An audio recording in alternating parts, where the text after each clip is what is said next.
Every day, I end this program with a statement from Gandhi. Gandhi said, use truth as your anvil, nonviolence as your hammer, and anything that doesn't stand the test when brought to the anvil of truth and hammered with nonviolence, reject it. Tonight, it's time to find out why. Come on.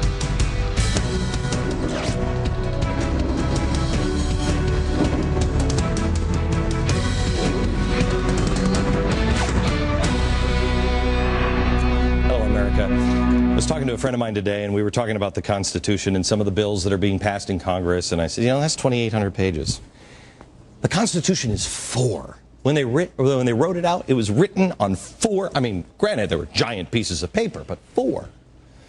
Out of all of the things that the founders could have tackled first, what did they say? We're going to make promises to the states. We're going to make promises. We'll never violate these things.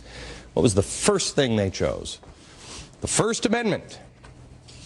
Congress shall make no law respecting an establishment of religion. Freedom of religion. Freedom of speech. Speech and religion. Reason number 1. I don't think it was because it won a coin toss against excessive bail. I think they did it because it was the most important right to protect because of where they came from. They had just come from a country where you couldn't have that freedom. You couldn't choose your own religion or speak out against the government or the religion because they were one. And if you did, you better watch your back. Also, they knew history always repeats itself. History always repeats itself. I mean, the people might be different and the cause might be different. But at some point, somebody's going to say, you know what? I got a right. And you need to have free speech.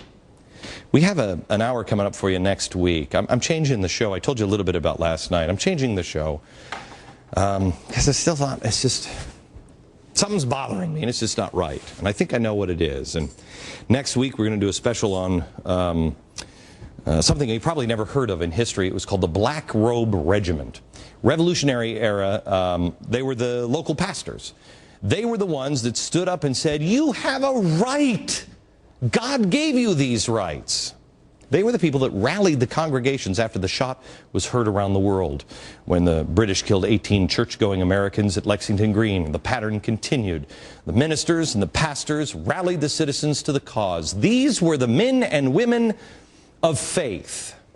Gosh, almost like these guys in the 1960s. These were the people of faith that rallied people and taught them truth prior to the distortion of the gospel that we have today that we now know as social justice. Social justice, you might think it means one thing, but believe me, there are many in America who know exactly what it means, and it has nothing to do with Jesus. These are people that knew what was at stake. They also knew in their day that man would be individually judged. The choices that they made would affect the rest of their life and reflect in the eyes of God. This weighed heavily on the men of faith. Samuel Adams, I mean, he made Jerry Falwell look like, what's the wheelchair guy that makes the pornos? I mean, this guy was a zealot, man. He was intense. They were faith-driven people. And because of that, their decisions were easy because they understood honor and duty. When Ben Franklin was asked, okay, so what's the religion of America? He said the religion of America is easy. We believe there's a God. We believe we're going to die and we're going to see him. And then he's going to say, what the heck have you been doing? And the best way to please God is to serve others. Do good to man. These guys did good to man because they were fighting for freedom. These guys were fighting for freedom. What better way to serve man than fight for or protect or speak out for freedom? Congress shall make no law respecting an establishment of religion or prohibiting the free exercise thereof. The founders had fled an ideology that believed societies, in order to function, had to have some sort of uniformity. Everybody get into church. We're going to tell you what it is. And by the way, church and state, it's great, isn't it? It was the duty of the government to impose it, even using force. Save the souls. You better not be a conformist. You'd be executed. Now, here in America, God bless the founders. You can be a Wiccan, you can be a Presbyterian, you can be a Mormon, you can follow the nut job down in Miami who thinks he's Jesus. God bless you. Go for it. As long as he's not telling you go kill people, I'm cool. What was it Jefferson said? If it neither breaks my leg or picks my pocket, what difference does it make to me? The government can't throw you to the lions. Neither will they abridge freedom of speech. This wasn't so the porn stars could express themselves. The founders came from a system that permeated the entire world. The average schlub back then, you had no say. You needed to be a duke or an earl or a king, wear a fancy wig to have anything to say. The First Amendment not only gave the schlub a seat at the table, but it put that schlub at the head of the table. You are in charge, not the king. That was radical. Also, couldn't abridge the freedom of the press. Oh, the press. Why would they do that? Because they had this cute little idea that the press would stay independent. The founders knew that power corrupts. That's why the Constitution is a charter of negative liberties. Much to the president's chagrin, I'm sorry, President Obama, but that's the way it is. It says what the government cannot do to you. It will never take these rights away from you. That's a good thing. The press is in the First Amendment because in the off chance that a government might become too bloated, too powerful, out of control, you'd have an outside force coupled with these people, and they would hold the government accountable. You know what happened?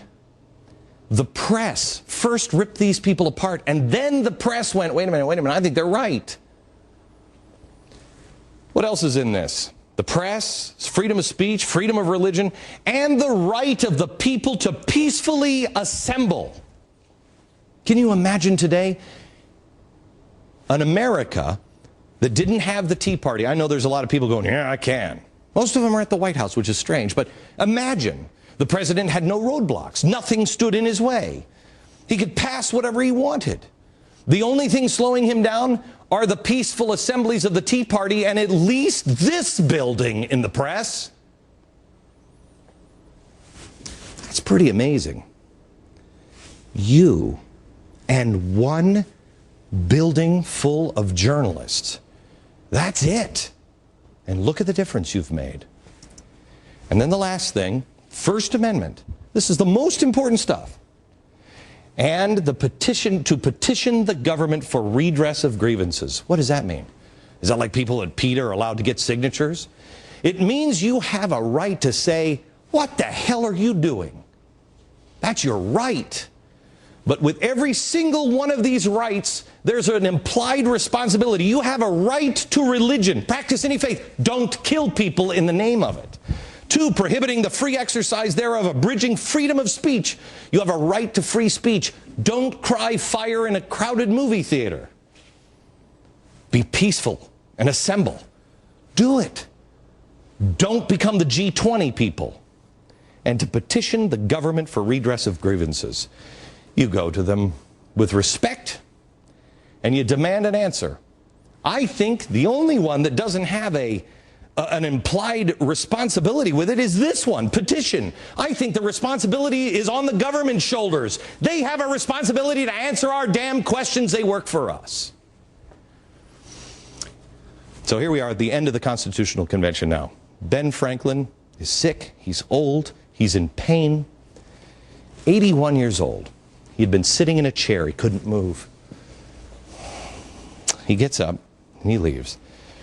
And on the way out, because people didn't know, what are we going to have? Are we going back to a king? People wanted to make George Washington king. So they said, Mr. Franklin, what did you give us? A republic or a monarchy? Franklin responded, a republic, if you can keep it.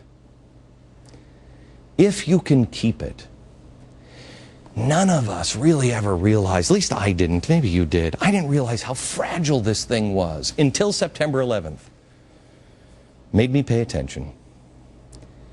We weren't promised that life was going to be easy. We weren't promised happiness. We were promised the ability to pursue it. No one said you'd get there. No one said it would be easy. In fact, the founders didn't think it would even last this long.